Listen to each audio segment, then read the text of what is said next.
Bonjour et bienvenue dans cette émission éducative où nous aborderons avec nos invités la place du théâtre dans le système éducatif. Le théâtre devient-il vraiment une puissante plateforme d'apprentissage révélant les multiples facettes de l'expérience humaine? Eh bien, pour en savoir plus, nous sommes ravis d'avoir avec nous aujourd'hui Monsieur Obed Nyamakou, doctorant en littérature africaine à l'université de Lomé et enseignant de français avec pour la plume de touche que je dirais, Monsieur Guillaume Bécou, metteur en scène et comédien.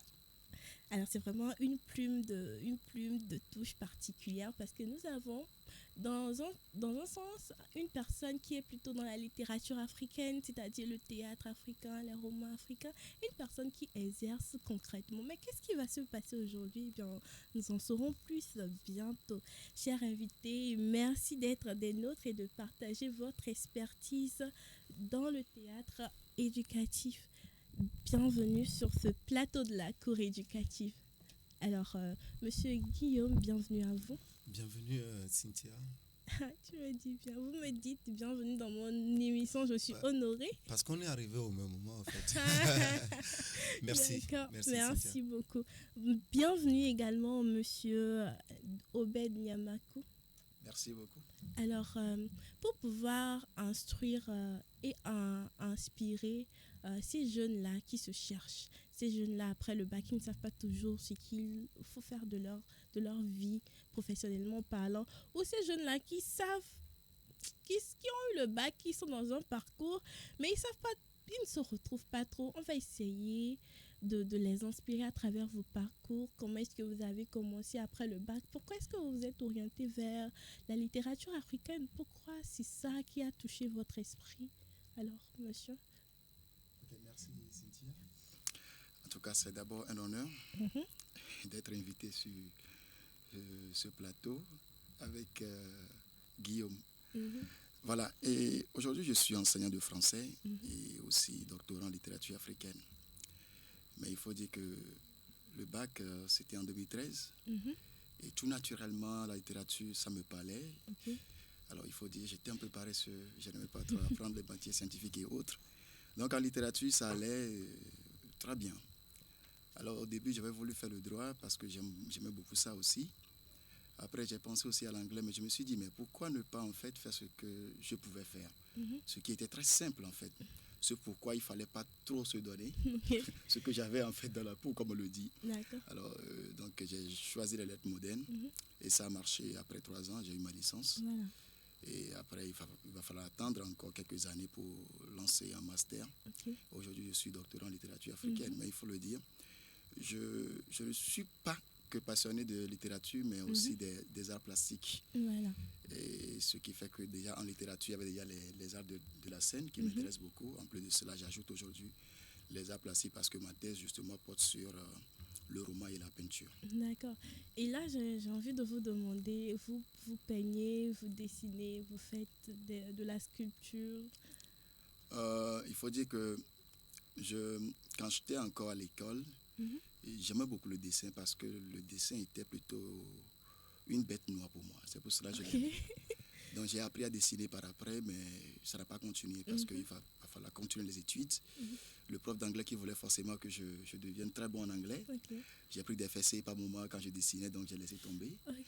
Mais c'est revenu après et avec la thèse, aujourd'hui je suis plus critique d'art et aussi commissaire d'exposition. D'accord. Donc voilà, mais je ne peins pas, je suis artiste. Wow.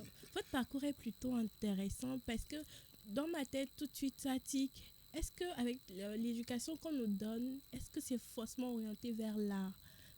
Pour moi, je pense que tout de suite, ça ne matche pas parce que c'est plutôt classique, traditionnel. Genre, à l'école, quand tu vas, c'est pour soit sortir dans un bureau ou soit faire une profession libérale particulière. Mais tout de suite, l'art ne vient pas à l'esprit. C'est pour cela que j'aimerais m'orienter vers Guillaume. Avec la même éducation que nous tous nous avons eue au Togo. Pourquoi être parti vers la comédie, le théâtre, la mise en scène? Bon, tout d'abord, le théâtre, moi, je ne l'ai pas choisi. Le théâtre m'a choisi lui-même.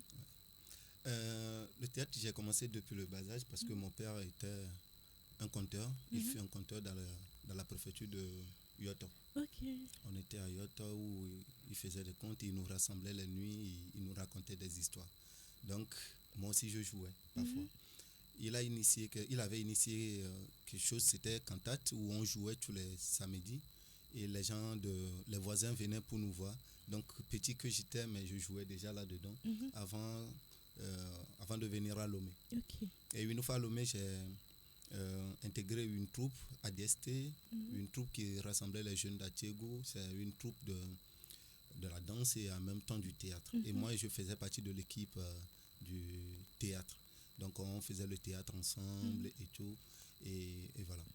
Mais après tout, c'est vrai, j'ai fait une série scientifique. Et juste après, je me suis dit, juste après mon baccalauréat, j'étais parti à l'université pour faire la comptabilité parce qu'il y a ma mère qui disait, depuis le bas âge, Guillaume, tu dois devenir un grand comptable pour moi. Guillaume, il faut que tu sois un comptable. Donc, j'ai fait la FASEG, la comptabilité, contrôle audit. Et juste après la licence, je dis à maman, la comptabilité, c'est pour toi. Maintenant, il faut que je prenne ma route. Il faut choisir sa voie et tout, sa passion. Donc, c'est là que j'ai embrassé le théâtre et en termes de formation. Parce qu'avant, je le faisais, mais je n'avais pas de formation comme ça. Mais juste après ma licence en comptabilité, je me suis dit, je dois aller dans une école du théâtre. Au point où j'ai fait même un master tout récemment à l'université de Lomé dans le théâtre. Donc c'est un peu ça. Alors c'est quoi votre parcours jusqu'à ce point-là? Parce que je pense que plusieurs personnes n'ont pas cette information. Jusqu'à quel point? Jusqu'au master, vous avez commencé par quelle école déjà? Comment s'est passé les cours? C'est quoi le processus? En fait, tout d'abord, c'est un master professionnel lancé par l'université de Lomé où il faut avoir n'importe quelle licence. Mais pas n'importe quelle licence comme ça, toi aussi tu peux venir. Il faut que tu sois connu sur le terrain, que tu es déjà un comédien qui joue déjà, ou soit tu as une attestation d'une compagnie reconnue ici ou ailleurs, et tu joins l'attestation au diplôme de licence pour pouvoir postuler au master théâtre. Moi, j'ai déjà eu une licence en comptabilité contrôle audit et j'avais déjà eu une compagnie depuis 2016 et une compagnie reconnue en plus. Donc, je ne vois plus pourquoi ils peuvent me refuser. Donc là, j'ai postulé, on était nombreux, mais ils ont sélectionné 19 personnes. Et voilà, et on était la première promotion. D'accord. Et ça se passe dans quel département? Lettres modernes FLLA, FLA. Oui, faculté des lettres, langues et arts. Ah, c'est bon, c'est ce que je voulais dire. Donc, chers internautes, voici un peu déballé le parcours. J'aimerais rappeler aussi qu'il y a une nouvelle promotion, la deuxième promotion qui est lancée tout récemment. Donc, si tu as ta licence et tu veux postuler, vas-y. Mais il faut commencer le théâtre ailleurs avant de venir. C'est pas que j'ai envie de faire le théâtre et puis tu viens avec ta licence et l'université va t'accepter comme ça. Mais il faut commencer ailleurs. Tu joues déjà, mais tu as besoin d'un diplôme, tu as besoin d'une formation. Là, tu viens. D'accord. Alors, comment le théâtre peut-il transcender les frontières de la salle de classe traditionnelle et devenir une expérience éducative immersive? Eh bien, on va en savoir plus après cette courte pause musicale. Radio ISDB, la web radio qui vous aime.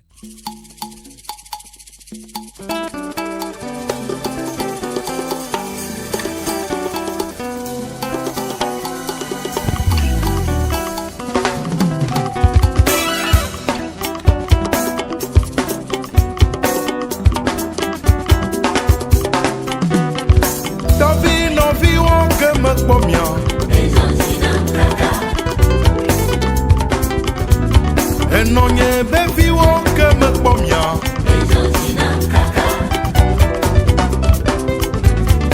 Holonyewo ke me kpɔmia.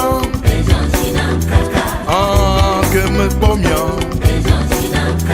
Oh, ke me kpɔmia. Ah, ke me kpɔmia. Wawe jename.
Radio ISDB et activez la cloche de notification.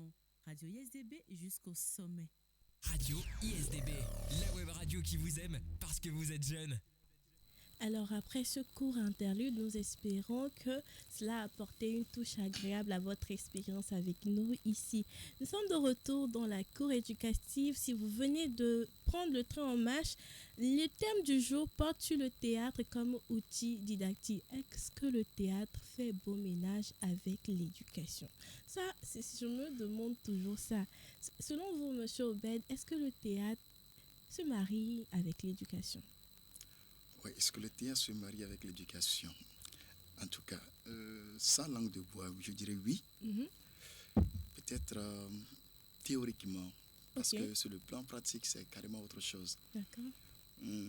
Aujourd'hui, avec le programme de français au collège comme au lycée, bon, je vais parler plus du lycée, et surtout en terminale, il y a un cours intitulé l'expression théâtrale, qui permet justement à l'apprenant de connaître ce qu'on appelle le théâtre, de connaître le langage théâtral, tout ce qui va avec le théâtre, tout ce qui va avec la scène, de connaître les acteurs du théâtre et de comprendre que le théâtre, ça passe de l'écrit pour le spectacle, pour la scène, et que le théâtre a besoin d'un public. Et tout cela, moi, je l'inscris encore dans un cadre très théorique. Et voilà, et c'est là où nous en sommes actuellement, avec le théâtre, pour ne pas en fait monopoliser la parole. Non, vous ne monopolisez surtout pas la parole. Je pourrais continuer. Bien sûr, vous avez, je dirais, la capacité de vous exprimer par rapport au sujet, puisque vous êtes en plein dedans même, puisque vous êtes acteur de l'éducation, vous êtes enseignant. Et d'autre part, nous avons Guillaume qui, lui, est pratiquant. Il est de cet art-là. Comment est-ce que vous pensez en fait que le théâtre peut enrichir l'expérience éducative? Comment est-ce que je pense que le théâtre peut enrichir l'expérience éducative? Tout d'abord, il faut qu'on essaie de mettre la différence entre les deux, parce que on parle du théâtre, la salle, et on parle du théâtre, la scène. C'est-à-dire, on voit le théâtre, les gens jouent et tout. Donc là, tout de suite, je pense qu'on parle de la scène, le spectacle. Bien sûr. Comment est-ce que le spectacle peut... la question? Comment est-ce que le spectacle peut enrichir en fait l'expérience éducative? Ouais, ça dépend. Je dirais, est-ce que, c'est en enseignant le théâtre à l'école et c'est en faisant aussi des pratiques avec eux. Parce que le théâtre, déjà, ça nous permet d'apprendre beaucoup de choses. Le théâtre construit, le théâtre éduque. Donc, dans ce sens, je pense que le théâtre peut nous aider. Alors, plus concrètement, vous en pensez quoi, Monsieur Obed? Oui, comment le théâtre peut-il enrichir l'expérience éducative? Je pourrais dire dans un premier temps, par exemple, il faudrait d'abord pour l'enfant qu'il sache ce qu'on appelle le théâtre. Si l'enfant est habitué à aller au théâtre et qu'un de ces quatre, on arrivait à lui faire le cours sur l'expérience théâtrale, il se retrouve mieux. Voilà. Maintenant, de deux, il faudrait que l'enfant ait cette envie de monter sur scène. Par exemple, un enfant qui devient un acteur, un comédien, qui doit monter sur scène, à qui on demande peut-être de se retrouver dans la peau d'un enseignant des sciences physiques. Peut-être qu'il n'aimait pas trop les sciences physiques. À cause de cela, il sera obligé de maîtriser en fait les b.a.-ba des sciences physiques, parce qu'il va se retrouver dans la peau de notre personnage. Donc c'est une sorte de dépouillement, et voilà, il va essayer en fait de maîtriser ce qu'il doit faire sur scène. Donc je pense qu'en ce sens aussi, le théâtre pourrait vraiment contribuer à l'éducation, pourrait vraiment enrichir en fait l'éducation ou bien la formation de l'apprenant en question. D'accord. Permettez-moi, sans oublier que le théâtre, ça travaille aussi la concentration. Oh, voilà. Justement, nous allons en venir et j'ai l'impression que vous êtes rentré dans la pensée. Vous avez dit tout de suite que le théâtre travaille la concentration. Et nous savons que c'est un gros travail, en fait, de pouvoir maintenir, de pouvoir faire un spectacle. Et il y a quelque temps, vous avez initié une activité qui mettait votre troupe dans les écoles. C'est quoi le début de cette initiative et pourquoi cette initiative? En fait, tout d'abord, le projet, c'est la traite des mémoires. C'est un spectacle qui parle de la colonisation et la décolonisation. Moi, tout d'abord, j'ai voulu jouer ce spectacle dans les écoles parce que la colonisation et la décolonisation fait partie des programmes de, je pense, première et terminale. Donc, pour moi, jouer, c'est un appui pédagogique à ce qu'on enseigne déjà à l'école. Et voilà. Donc, je n'avais pas l'idée de faire du théâtre à l'école comme le faire pour changer les élèves, pour éduquer, oui, mais pour la concentration, pour travailler leur imagination et tout. Non, c'est pas dans ce sens-là. Mais la traite des mémoires, c'était pour apporter un plus à ce qu'on les enseigne déjà. D'accord. Et comment est-ce qu'ils ont vécu ça? C'était quoi leur expression, pardon, je dirais, quel retour vous avez eu par rapport à ces scènes-là? Très bien, mais ça, c'est de chaque école avec sa particularité. Bien sûr. Et je vais pas nommer une école ici, mais il y a des écoles où tu sens en même temps que c'est la première fois et ils accueillent ce genre de choses et ils sont vraiment pas concentrés.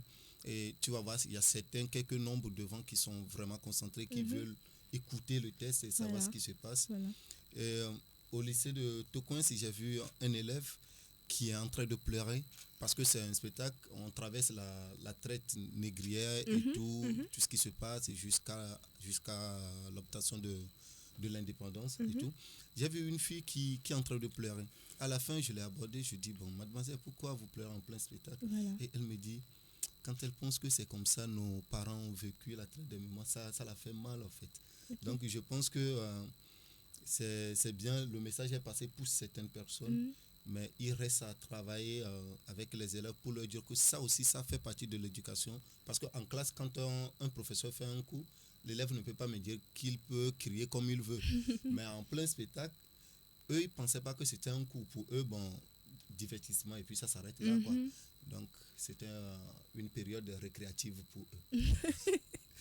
Alors, qu'en pensez-vous, monsieur Obed, de cette immersion-là du théâtre dans les écoles et surtout de ce commentaire-là qu'a fait une fille, une élève par rapport à l'expérience qu'elle a eu à avoir par rapport au théâtre qu'on lui a présenté? Moi, je me dis un peu que, bon, c'est vrai qu'elle n'a pas eu en image le truc comme ça. Mais elle a déjà écouté ça plusieurs fois. Elle a traversé, genre, depuis le primaire, on nous met ça dans la tête. Mais c'était quoi le déclic en fait par rapport au théâtre, là, par rapport à la scène qu'elle a vue? Parce que si je ne me trompe, il n'y a pas vraiment eu de différence entre ce qui a été écrit et ce qui a été présenté. Donc, quel est votre avis par rapport à cela? Oui, bon, il faut le dire, le théâtre, c'est le rendez-vous des émotions. Ça, c'est clair. Et en tout cas, ça ne me surprend pas. Là, c'est très intéressant. Ça veut dire qu'en fait, les acteurs ont bien joué leur rôle. Voilà. Et entre ce qu'on voit, j'ai toujours essayé pour faire comprendre en fait le théâtre à mes apprenants, j'essaie toujours de faire un parallèle avec le cinéma. Ok. Où quand ils sont là, il y a l'écran qui constitue une barrière. Il faut voir juste un téléspectateur agité. Tu te dis, s'il n'y avait pas l'écran, il pourrait intervenir. Maintenant, imaginez que là, vous avez juste la scène et vous avez le parterre. Vous avez les acteurs devant vous. En tout cas, les émotions sont tellement vives et que pleurer ou sourire ou crier, ça vient automatiquement. C'est-à-dire que c'est naturel. D'accord? Je me rappelle, c'est le professeur Apédoama qui nous racontait cela quand on était en master. En tout cas, je ne me rappelle plus trop l'histoire en tant que telle, mais j'ai quand même essayé de le dire. Et qu'en temps, il y avait une troupe théâtrale qui devait évoluer, qui devait faire une tournée de Lomé à Saint-Cassé. Mais cette troupe n'a pas pu en fait finir sa tournée. Pourquoi? Parce qu'arrivé un moment, il y avait une comédienne qui jouait bien. En ce moment, c'était quoi? En fait, le sujet, ça portait sur les filles d'amour, les femmes voleuses de mari, etc. Voilà. Et du coup, il y avait des dames qui étaient là, qui suivaient. Et donc, ça criait, la foule, ça criait partout. Et arrivé un moment, il s'était prévu que la comédienne descende pour jouer en fait une partie dans le public. Et c'est là que ça devenait très dangereux. Oh là là. Alors qu'il y avait plusieurs dames qui étaient victimes en fait de cela. C'était un fait qui était répandu. Ok. Il y avait beaucoup de dames qui étaient là, qui cherchaient leur mari, les maris qui ne revenaient plus à la maison. Et voilà, c'est cette dame-là maintenant qui monte sur scène. En fait, cette comédienne qui se retrouve dans la peau d'une voleuse de mari, qui descend dans le public. Alors, il a été malmené, il a été molesté, il a été correctement tabassé. Et elle s'est retrouvée à l'hosto. Et bon, tout cela, en tout cas, la réaction du public est normale. C'est-à-dire que ce qu'on ressent au théâtre, c'est ce qu'on essaie toujours d'expliquer aux apprenants. Ce qu'on ressent au théâtre, parce qu'arrivé un moment, tu vas crier, tu vas dire, oh, dégage.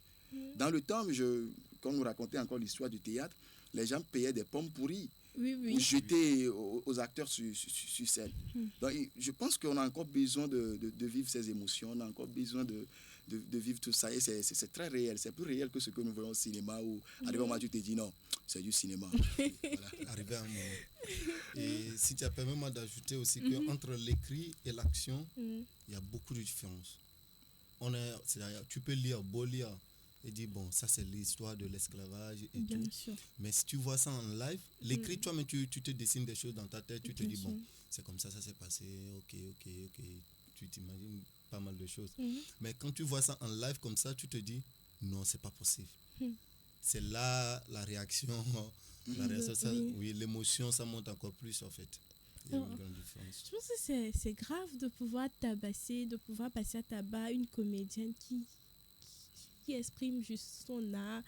Franchement, il faut que nos populations commencent par être éduquées à l'art de la scène, à l'art en général. Parce que moi, je me vois mal en train de prester et qu'on vienne me passer à tabac jusqu'à me retrouver à l'hôpital. C'est grave. Hein? Ça dépend du sujet. Mais ça c'est pas de... On peut pas éduquer les gens par rapport à ça. Ça, c'est parce que la comédienne était parfaite dans son rôle jusqu'au point où on la confond avec... Mais ce n'est que de la comédie. Tu vois, tu penses, tu te dis, bon, ce n'est que de la comédie, mais pour les spectateurs, c'était pas ça. Ça veut dire que la femme, elle était vraiment dans son rôle. Et c'est normal, en fait. Là, on peut pas dire aux gens, on peut pas changer la mentalité, là. Déjà, si les gens commencent pas à dire, bon, c'était juste du théâtre, le théâtre perd sa valeur. Ouais. Donc, je préfère qu'on la tabasse encore. Peut-être un exemple. Imagine un membre de ta famille, un jour on t'appelle, on te dit, bon, il a été agressé, et voilà, il n'est plus. D'accord? Et un jour, tu assistes à un théâtre où tu vois quelqu'un qui agresse. Quel sera en fait ton ressenti tout de suite vis-à-vis de cela? Forcément, je me sentis touchée, gênée. Touchée très mal parce que tu avais cherché le coupable le jour-là, tu ne l'avais pas trouvé. Donc tu vois le coupable en fait en ce comédien. Et c'est tout à fait normal, cette réaction. Est-ce qu'au lieu d'éduquer, est-ce que le théâtre peut pas... Je vais m'arrêter sur ma pensée là. On va évoluer plutôt sur les difficultés que vous avez rencontrées dans la préparation de ces activités-là. Les difficultés dans les préparations, je pense que c'est plutôt côté administratif, où il faut recevoir des autorisations par ici, par là, avant de pouvoir aller voir les directeurs maintenant et fixer une date pour pouvoir faire le spectacle.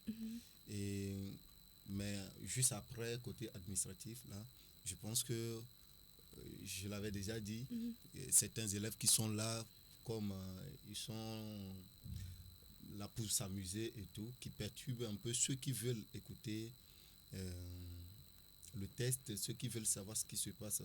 Mais ça aussi, c'est pas dans toutes les écoles. Mais je l'avais dit, je vais pas donner le nom d'une école, que c'est comme ça. Mais on a joué dans 4 écoles, 4 écoles officielles. Je peux dire que dans 2 et demi, c'était bien, mais ils ont bien reçu le spectacle. Il y a une école et une école à moitié comme ça. Non, en fait. Arrivé dans une école même, on était obligé d'arrêter de couper le spectacle. L'histoire n'était pas finie, mais j'avais fait signe aux comédiens, bon, parce que personne ne nous écoutait. Attends, il n'y avait pas des responsables là pour recadrer les élèves? Il y a même le censeur. Le censeur a beau crier, il a tellement crié, mais ces bandits se retrouvent encore devant. Bon, malheur à nous, quoi. Normalement, ils devaient être derrière et faire leur bruit. Et ceux qui sont devant peuvent écouter les... Ouais. Alors, bon, ces bandits se retrouvent, bon, ce ne sont pas des bandits, c'est juste parce qu'ils ne sont pas habitués à la chose. Pour eux, bon, il y a un spectacle. Il y a un élève même qui me dit, on va chaque vendredi, tu vois. Donc, pour lui, déjà, il n'était pas là pour suivre un cours. Non, il était là pour s'amuser. Il était là pour s'amuser. Malgré qu'il y avait des responsables, le censeur criant, il était là. Je ne vais pas dire le contraire, mais il ne peut pas. Et ça, ce sont des élèves de la classe de terminale. Ok. C'est grave. C'est grave. Vraiment. Alors, comment pensez-vous, M. Obed, pour remédier à ces genres de situations, pour pouvoir permettre quand même au spectacle, au théâtre, de pouvoir rentrer dans les écoles plus facilement? Ok, pour permettre au théâtre de rentrer dans les écoles plus facilement, je pense qu'il faut accorder un temps acceptable à la pratique du théâtre. C'est très important. Moi, je me rappelle, bon, il faut le dire, en tout cas, il faut dire que déjà au cours primaire, il y a une sorte de dramatisation que nous faisons des tests, des récitations que nous faisons. C'est une sorte de dramatisation, on te dit, bon, il faut accompagner cela par des gestuels, voilà, le mouvement de corps, peut-être, voilà. Bon, il faudrait que l'élève sache qu'il a déjà commencé quelque chose, il a déjà amorcé en fait la dramatisation. Voilà. Et maintenant, quand il va évoluer, il faudrait qu'on accorde un temps pour cela. Parce qu'il faut la pratique. D'abord, il faut commencer par des scénettes, il faut commencer par des petitesses, etc., etc. Et là, lorsqu'il va évoluer au lycée, là, il va apprendre plutôt la théorie. Parce que moi, pour moi, le théâtre va commencer par la pratique que par la théorie. Okay. C'est comme ça que moi, je vois la chose. Parce qu'au moment où on parle de la théorie, parce que je l'ai essayé, ça fait déjà, je pense, 7 ans que je suis dans l'enseignement. Et chaque année, j'essaie toujours d'expliquer le théâtre autrement.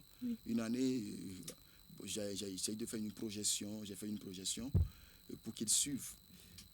C'était très compliqué. Il y en a qui ont compris, la plupart n'avaient pas trop compris ce que c'est. Voilà. L'année passée, je pense, j'avais invité certains au théâtre à l'Université de Lomé. C'est Nbera Bello après, devant la faculté des lettres, langues et arts. Voilà, il n'y avait que 2 qui avaient répondu, tout simplement. Donc, je pense qu'il va falloir commencer par là. Il va falloir en fait accorder des horaires pour la pratique, justement, du théâtre. Sans quoi, il y aura rien. Maintenant, il va falloir aussi mettre en place des clubs de théâtre ou clubs français. Et il faut toujours, nécessairement, mettre en place une troupe théâtrale. C'est très important. Mais pensez-vous, avec ce programme-là éducatif que nous avons vraiment le temps de pouvoir mettre de l'art dans les écoles, de pouvoir travailler avec les troupes théâtrales, de pouvoir dire que... Oui, je pense qu'on a ce temps. Pourquoi je le dis? J'assume ce que je dis. On a ce temps parce que on s'est toujours plaint qu'on n'a pas le temps. Le programme a été allégé, a été revu. On arrive à le faire. Aujourd'hui, on bénéficie d'autres congés qu'on appelle congés de détente. Oui. Ça dit que c'est possible. C'est possible. Tout est question d'organisation. Voilà. Le planning doit être bien fait et puis ça passe. Ça passe, tout simplement. Alors, selon vous, dans un futur proche, avec cette entrevue-là que nous sommes en train d'avoir, est-ce qu'il y aurait une possibilité que vous intégrez maintenant le théâtre dans l'école, dans les écoles dans lesquelles vous enseignez? Comment est-ce que vous comptez vous y prendre? Voilà. D'abord, je n'intègre que dans une seule école. C'est le collège Père Auguste Planck. D'accord. Je préfère ça parce que c'est très fatigant de se promener. Et comment l'intégrer? Moi, j'ai déjà commencé par l'intégrer depuis. Mais il faut dire que je suis toujours confronté à ce problème de disponibilité. Et voilà. Et je crois que il y a toujours quelque chose qui se fait à Planck. Oui. Il y a un club français aujourd'hui et le club français a toujours une troupe théâtrale. Au moins dans une année, on fait une présentation. Il y a toujours un spectacle. Au moins une fois dans l'année. Ça c'est louable. Oui. Ça se fait. C'est louable. Maintenant, après, qu'est-ce qu'ils deviennent ces élèves? Parce que la plupart sont en terminale, la plupart sont en première. Après, ils vont partir. Maintenant, il faut recommencer. On recommence toujours, on recommence. C'est ce qui devient très fatigant. D'accord. Voilà, ben, c'est ça aussi l'enseignement, c'est ça aussi l'éducation, c'est la répétition. Mais à part les élèves de terminale, est-ce qu'il ne faille pas ajouter d'autres élèves, peut-être 6e, 5e, puisqu'on sait qu'eux, ils ont le temps d'apprendre et vraiment de, je sais pas, persévérer ou se professionnaliser dedans jusqu'en terminale. Si tu commences déjà en 6e, tu fais le théâtre. Je pense que tu peux même plus tard, c'est pas, représenter le Togo à l'échelle nationale par rapport à ton expérience acquise dans le domaine. Oui, bien sûr. S'il y a une chose que moi j'ai fini par comprendre du théâtre, c'est que le théâtre, autant pour moi, a besoin de beaucoup de disponibilité. Ok. Et je pense que Guillaume Becquefeuille il ne va pas me démentir. Et j'ai essayé moi-même de mettre en place une troupe de théâtre, ça n'a pas marché. Voilà. Et parce qu'il faut être disponible, tout ça là. Et donc, avec ces élèves, vous savez, on n'intervient pas dans toutes les classes. Il va falloir d'abord convaincre des collègues qui vont être de la partie avec vous. Et il va falloir... Ça fait beaucoup de choses à la fois. Ok. Et donc, quand vous n'avez pas ces moyens... Voilà. Ça devient très compliqué. Vous ne faites qu'avec les moyens de bord. Vous ne faites qu'avec les élèves de terminale, puisque j'interviens plus au lycée. Ok. Donc, je fais avec les terminales, les premières, les secondes. Donc, pour les collégiens, je pense qu'il va falloir réfléchir vraiment à ça aussi. Sinon, c'est eux qui jouent mieux. Ouais. Et aussi, pour moi, il faut qu'on arrête de penser que initier le théâtre à l'école, enseigner le théâtre à l'école, c'est créer des futurs comédiens. Ok. Non, D'accord. c'est pas évident en fait. Mais initier le théâtre, c'est important dans les écoles. Pourquoi? Parce que déjà, le théâtre permet d'avoir confiance en soi. Le théâtre nous permet de s'exprimer n'importe où, l'expression. Il y a lâcher prise, tu peux prendre la parole quand tu veux et tout, tu n'as pas peur. Et le théâtre élimine aussi la timidité. Voilà. Ça, c'est quelque chose qu'il faut apprendre en tant qu'apprenant, en tant qu'étudiant. Bien Et tout. sûr. Et le théâtre nous permet aussi, comme je l'avais dit, la concentration et tout. Donc, initier le théâtre dans les écoles, c'est pas une école du théâtre. Bien sûr. École du théâtre, Bien ça c'est sûr. pour que tu deviennes comédien. Voilà. Mais théâtre dans les écoles, c'est pour beaucoup de choses. C'est vrai, il y aura certaines personnes là-dedans qui peuvent dire, ah, moi je veux être comédien. Voilà. Parce que c'est comme ça, comme ça, comme ça. Mais il y a d'autres, c'est autre chose carrément. Donc il faut qu'on arrête de penser que bon, ils vont devenir comédiens forcément et tout. Et voilà. Je pense que cette lecture-là que j'ai faite de la chose, c'est peut-être la même lecture que les parents se font de la chose aussi facilement. Ce qui empiète un peu sur la disponibilité des élèves. Parce qu'on se dit que, ouais, si mon enfant rentre dans ça là maintenant, c'est pour devenir quoi? Sûrement que ce qu'il va s'adonner à ça, peut-être va perdre une vocation précieuse. C'est un peu comme les clubs de danse dans les écoles où quand ton enfant dit qu'il va faire de la danse, qu'il aime ça, tu te dis que non, mais tu ne peux pas aller vers là-bas, qu'il y a trop de peut-être de vulgarité, peut-être tu vas te perdre, tout et tout. C'est là le ministère doit jouer. Voilà. Si on voit sur les bulletins là, Oui. théâtre, Oui. il y a note là-bas là. Tu es obligé de suivre le cours en fait. C'est un cours. Non. C'est pas facultatif. Mais... Oui, exactement. Mais il faut dire que c'est ce qu'on a mis dans nos têtes, tout simplement. Dans la tête des parents.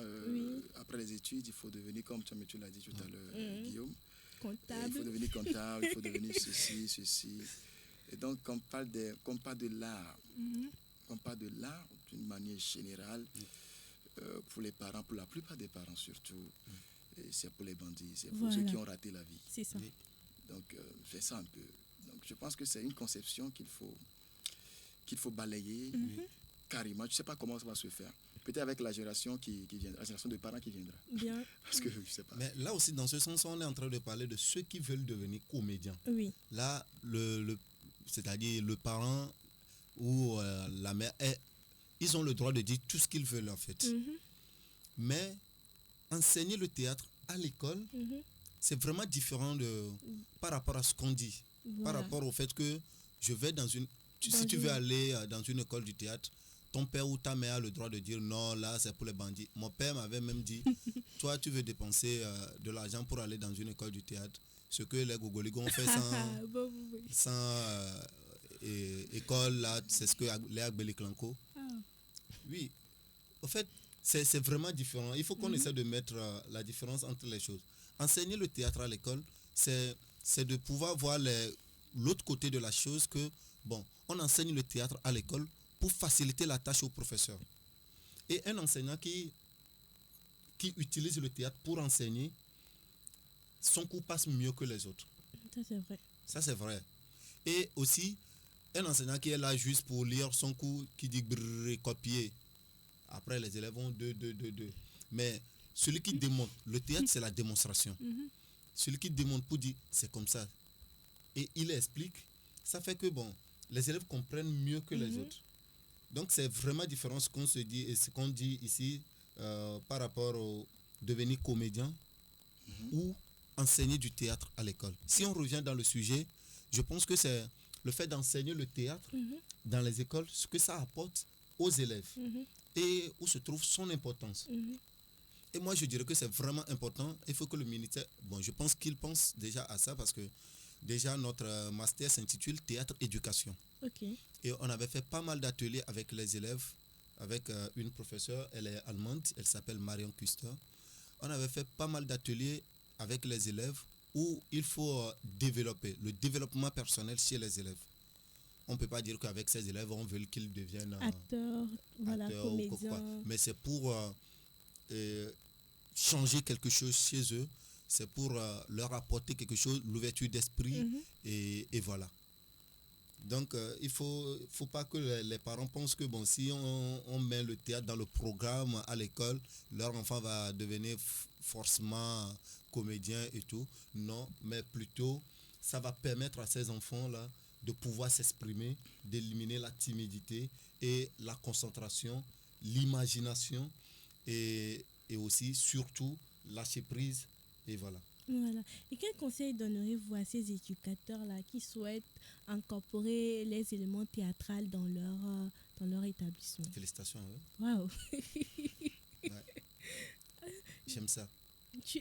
Vous aimez ça? Non, en fait, c'est vrai. Et tout le monde aime ça. Et tout le monde. Oui, mais je pense qu'il y aura un gros travail qui sera fait derrière. Il faudra déjà un accompagnement des acteurs du monde théâtral pour pouvoir que ça se fasse. Exactement. Parce que, comme M. Obed l'a dit, il a essayé avec ses élèves en terminale, selon leur disponibilité, de leur montrer en fait c'est quoi le théâtre. Il a même, je sais pas, vous avez un club de théâtre, voilà, un club de français qui a une troupe théâtrale à l'école. Et donc, je pense que, comme Guillaume l'a dit, félicitations à vous déjà qui essayez. Je sais que tous les enseignants ne font pas comme vous et que également tous les enseignants ne sont pas aussi radicaux, que ce n'est que le cours qui les intéresse. Mais tout ce qu'on aimerait dire, c'est d'encourager en fait l'art dans notre pays. Parce que très longtemps, on a pensé que avec l'art, on n'ira pas loin. Et là, j'ai envie de demander à M. Guillaume, est-ce qu'il vit de son art? Ou est-ce que ce n'est que des spéculations de faire du théâtre et que ça ne rapporte pas? Je vois. La bonne question. Oui. La meilleure des questions. Voilà. Est-ce que je vis de mon art? Est-ce que vous vivez de votre métier, journalisme? Pour savoir, je ne travaille pas encore. Donc, je ne vis pas encore de mon travail. J'étudie encore pour le moment. Voilà. Je vis de ma passion. Voilà. La passion, déjà, ça me nourrit. Ok. Ça, c'est fort, mais pour les parents, ça ne veut rien dire. Pour certaines personnes aussi qui aimeraient bien se lancer dedans, il faut dire que tout travail est censé être rémunérateur. Et donc, c'est pas seulement la passion qui va t'apporter l'argent. Tous ceux qui veulent venir au théâtre, qu'ils viennent. Venez. Si c'est pour devenir riche, restez chez vous. Mais si c'est la passion, venez. Ok. Très beau conseil. Je pense que là, je vais arracher la parole. Oui. C'est une question qui est pertinente, et il faut le dire. Est-ce que Guillaume vit de son art? Oui, il a répondu comme il peut. Mais il faut que nous soyons francs. Quelque part aussi, vous sentez déjà quand il parle qu'on ne vient pas au théâtre pour devenir riche. Bien sûr. Mais quand nous revenons dans le cadre scolaire, où il faut introduire le théâtre, c'est pour permettre justement à ces élèves, à ces apprenants de devenir en fait des consommateurs du théâtre. Aujourd'hui, quand c'est écrit, on dit entrée libre et gratuite, vous trouverez peut-être 20 personnes, 25 à la rigueur, je ne sais pas. Et maintenant, lorsque ce sera payant, après vous allez trouver 3 ou 4 personnes au théâtre. Et alors que ce qui se fait au niveau des acteurs comédiens, ce qui se fait au niveau des metteurs en scène, tout et tout, c'est du gros, c'est du travail. Donc, je pense que si ces apprenants ont appris à consommer du théâtre, mais s'ils ne devenaient pas des comédiens, ils peuvent quand même encourager les acteurs à continuer ce qu'ils font. C'est le même discours que nous tenons aussi au niveau des arts plastiques. C'est la même chose. Je ne vais pas changer de sujet, je reviens au niveau du théâtre. Donc, c'est ça. Il faut que les enfants sachent qu'en fait, le théâtre existe. que ça se fait comme ceci. Il faudrait que l'enfant essaie, il faudrait que l'enfant monte sur scène. Ce n'est qu'en cela qu'il saurait apprécier l'acteur comédien qui est sur scène. Parce que s'il n'est jamais monté sur scène lui-même, ce serait très compliqué pour lui de dire ce qu'il fait là, c'est intéressant ou pas. Il va dire, mais il s'amuse. Alors que si vraiment il a expérimenté depuis la basse classe jusqu'au lycée, il comprend ce que c'est. Et c'est eux qui vont devenir les ministres un jour. C'est eux qui vont voyager. Donc, ils ont quelque chose à apporter, en fait, à la culture et au théâtre, tout simplement. Bien sûr. Alors là, pour avoir une idée de ce que c'est que votre vie en tant que comédien ou metteur en scène, est-ce que vous pouvez nous partager une anecdote de votre, d'une journée de travail, par exemple, pour préparer un spectacle? Comment ça se fait? À quelle heure? Comment ça va? Pour préparer un spectacle, tout d'abord, on n'a pas besoin d'une journée. D'accord. Ouais, mais pour préparer un spectacle, c'est tout un travail. Tout d'abord, il faut un travail de table où tu contactes les comédiens, ton assistant, régisseur lumière et tout le monde, toute l'équipe, vous êtes en place. Il y a le test devant tout le monde et on passe à la lecture. Et juste après la lecture, on discute et on voit, en fait, un test, je dirais, un dramaturge, c'est un magicien complet, comme on l'a dit, c'est déjà écrit. Okay. Et c'est au metteur en scène maintenant de raconter l'histoire par rapport à lui, comment il se sent dans cette histoire-là. Et on peut remettre le même test à plusieurs metteurs en scène, il y aura différentes mises en scène. Bien sûr. Ça fait que vous êtes là à table, vous discutez. Le metteur en scène dit son idée, sa note d'intention. Le comédien dit, ok, moi, je vois ça comme ça. Et on discute par rapport, même jusqu'au régisseur, il parle. Et à la fin, on prend le juste milieu. Bon, c'est le metteur en scène qui prend toujours le dessus parce que c'est son histoire, c'est lui qui veut raconter l'histoire. Et après, on passe sur la scène. Et d'habitude, on fait 6 heures sur scène. D'habitude, ça c'est moi. Il y a d'autres qui vont jusqu'à 8 heures. Mais on passe 6 heures si on est à Lomé. Mais parfois, on se dit, bon, allons au Bénin pour une résidence de création, pour être déconnecté de tout ce qui pouvait nous empêcher ici. Là, on part directement. Ça, c'est pour le travail. On se réveille à 7 heures. On travaille jusqu'à 11 heures. 11 heures, on doit manger. On fait la cuisine. On mange et on reprend à 14 heures. Il y a pause à 17 heures. Et on reprend à 22 heures. On finit à 3 heures du matin. Là, on sait qu'on est parti pour juste travailler. Et on fait ça pendant 2 semaines. Ça aussi, c'est dans un événement que j'organise depuis 2016, que j'appelle la Nuit du théâtre. Et c'est chaque année, en fait, où on part pour une résidence de création. Et voilà. Alors, est-ce que ce n'est pas épuisant de tout le temps? Je ne sais pas si c'est à chaque moment où vous avez un gros travail que vous déconnectez de votre zone de confort. Mais si à un moment, ce n'est pas épuisant, est-ce que vous avez quand même ce soutien-là? Parce que c'est vrai, vous êtes dedans. Mais est-ce que les autres adhèrent à ce que vous faites?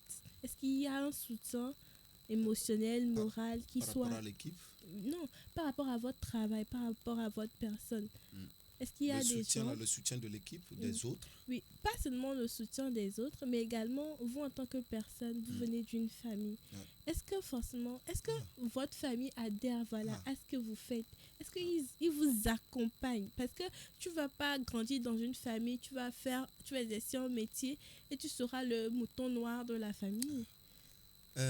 Cynthia, oui. Si tu vois mon truc de WhatsApp, j'ai écrit quelque chose, c'est que j'ai choisi le théâtre. Voilà. C'est quelque chose qui m'a amené à écrire ça. C'est un truc de tu dois choisir quelqu'un ou le théâtre. Et j'étais obligé de dire à la personne que j'ai choisi le théâtre. Et je l'ai écrit là depuis 2017, je pense. Et c'est resté là, je ne change ça. C'est resté quoi. C'est resté. Donc, le soutien, je dirais, c'est maintenant les gens, surtout ma famille, c'est maintenant, ils disent, ça va. Ça, c'est ce qu'il veut. Et voilà, et c'est ce qu'il fait. Bon, tant qu'il ne vient pas vers nous pour nous dire il a besoin d'argent. Il a besoin d'argent. Et il est là, lui-même, c'est bien. Et il y a ma mère qui... tant que chaque samedi, il vient me voir, chaque samedi matin pour dire, maman, je suis là. C'est bien. Ça va. Sinon, au début, c'était pas facile. Pas du tout. Qu'est-ce que vous en pensez, vous, monsieur, vous qui êtes parents déjà, par rapport au soutien que les parents doivent apporter à leur enfant, malgré la profession qu'ils exercent? Ça, c'est pour parler gros, quoi. Ah ouais. Ce n'est jamais évident quand on ne s'y connaît pas, quand l'enfant veut choisir ou bien déjà choisi un domaine qu'on ne maîtrise pas. Bien On sûr. ne connaît pas les débouchés, c'est toujours très compliqué. Le parent se sent très protecteur. Donc, je pense qu'à chaque parent de prendre de la hauteur sur la situation. Et voilà, ça dépend aussi de la relation qui est entre l'enfant et le parent. Sinon, en tant que parent d'abord, j'ai déjà une idée pour ma fille. Voilà. Quoi? Mais ce qui est sûr, lorsqu'elle va vouloir faire autre chose, il va Oui. falloir aussi digérer ça et la regarder, faire prier que ça marche. D'accord, Et ça s'arrête là. d'accord. Il y a toujours ça avec les parents. Je me souviens très bien, j'étais parti à Hakuna Matata pour un spectacle, une mise en scène de Hélène Boko. D'accord. Et de retour à la maison, il sonnait 22h. Donc le portail était fermé, j'étais obligé d'escalader. Et- Obligé quoi. Donc une fois escaladé le mur, je tombe en même temps, 2 gifles plaques là. Ok. Donc je me tourne, c'est mon père. Il dit bon, tu sors d'où? Tu veux me frapper? La même chose, je m'étais tourné en même temps pour voir c'est qui en fait. Il dit, tu sors d'où? Tu veux me frapper? Alors frappe-moi. Oh. Et c'était... En plus, bon, c'était la dernière fois qu'il m'a frappé et puis ça finit jusqu'à... J'ai quitté la maison. J'étais obligé d'aller louer. Ah, c'est pas évident que vos parents soient d'accord avec le métier que vous désirez Non. d'exercer. Sauf si tu veux devenir ministre. Même dans ça, là, il y a des parents qui n'aiment pas. Donc. Alors, c'était un grand plaisir d'avoir partagé cette entrevue-là, ce plateau-là avec vous. Ici, vous avez... Est-ce que vous avez un mot de fin pour finir cet entretien? Mot de fin, je dirais... Je lance un appel au ministère, ministère de la Culture, ministère de l'Éducation, de s'associer vraiment pour initier un cours du théâtre dans les écoles. Ça me fera moi particulièrement plaisir. Moi-même. J'ai un ami qui écrit un mémoire là-dessus, comment travailler avec les professeurs de français Ok. pour pouvoir former les troupes Le théâtre. de théâtre dans les écoles. Donc si les deux ministères peuvent s'associer pour initier ça, Ce serait waouh. ça nous fera plaisir. Ce sera juste waouh. Merci et bonne soirée à nous. Merci beaucoup, monsieur Obed. Oui, mot de fin. C'est un mot de fin. Bon, voilà. Et il faut dire que le théâtre est très important. Et qu'aujourd'hui, peut-être je parlerai directement à mes collègues, professeurs de français, parce que ce n'est jamais facile, après avoir enseigné le cours, bien après avoir fait le cours, tout simplement, et revenir maintenant à la pratique. Mais il est très important de dégager quelques minutes pour cette pratique et du moins se consacrer du temps pour ça. Et aussi pour finir, je dirais que quand on parle des activités culturelles, c'est pour ça aussi.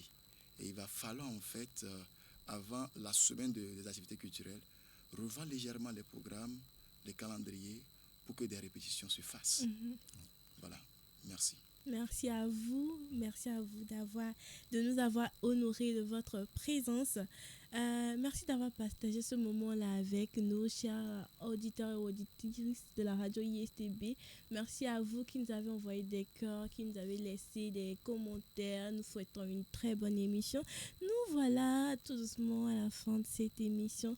On espère que cet entretien vous a inspiré, vous a donné des éléments quand même qui puissent enrichir vos futurs débats entre le mariage, entre l'éducation et le théâtre. Le débat reste ouvert, la causerie reste ouverte. C'est pas un truc qui se fait chez nous. On a bien envie que ça vienne. Alors, continuons de mûrir les idées.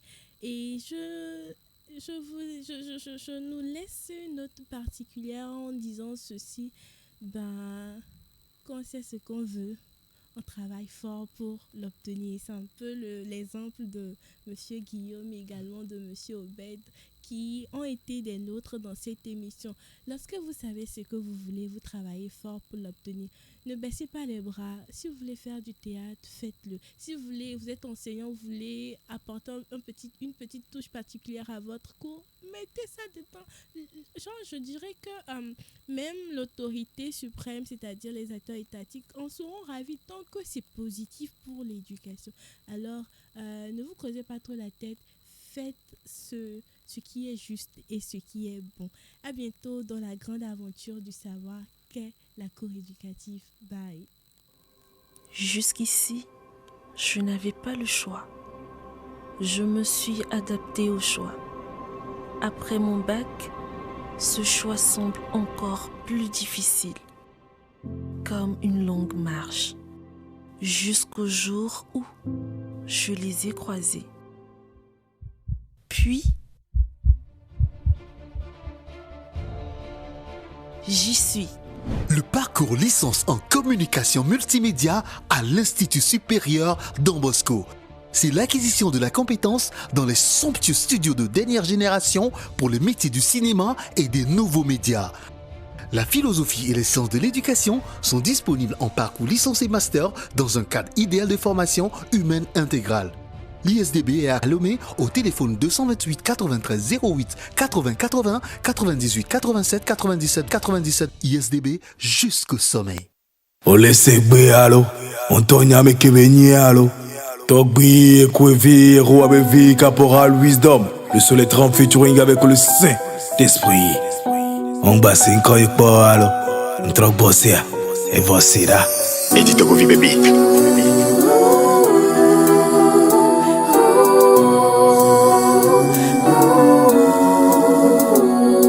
On ne s'aime pas, on veut récolter que ce qu'on ne sème pas. Entre nous, même les Nord s'aiment pas. Jusqu'à quand ça va finir ça, je ne sais pas. Oba mettons de ragna le vessi. Fifi a même fait les de ragna le wame via patasi. Non vieux wayo le téléphone. Et voler, enregistrer, appel à. Dans quelle intention? Mon frère, le diable se cache dans les détails. Entre nous, on se traite comme des bétails. On ne s'aime pas. Tino massa, mino massa. On ne s'aime pas. Tonye blok bato wachang la blé. On ne s'aime pas. Voici que mon a gomko. On ne s'aime pas. Déception, trahison. On ne s'aime pas. Nous au patao do la trop. On ne s'aime pas. Bekawo wome, nous scellés. On ne s'aime pas. Togolais viens, bâtissons la cité. On ne s'aime pas. On ne s'aime pas. On ne s'aime pas. Football. Et y'en a un qui se rassemble na émission na vivi. Et vous éperviez au bidji. Nodo bola minya na skora ke mwe bola toneji. Wame do le staff a mento tao dora lo vigu. Beni wa duwaji. Mule banka. Et home fi pe sana mena gbefi. Chien. On ne s'aime pas. Ya siga mena kwa. Togo vi kuedo fiansio keke en tu obe fiansio. Fifio va le woto la metro vio ba.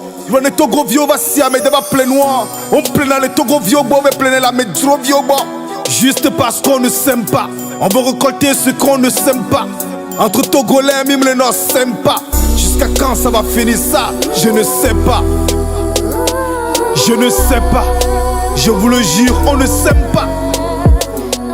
On ne s'aime pas. Tino massa, mino massa. On ne s'aime pas. Tonye blok bato wachang la blé. On ne s'aime pas. Voici que mon a gomko. On ne s'aime pas. Déception, trahison. On ne s'aime pas. Nous au patao do la trop. On ne s'aime pas. Bekawo wome.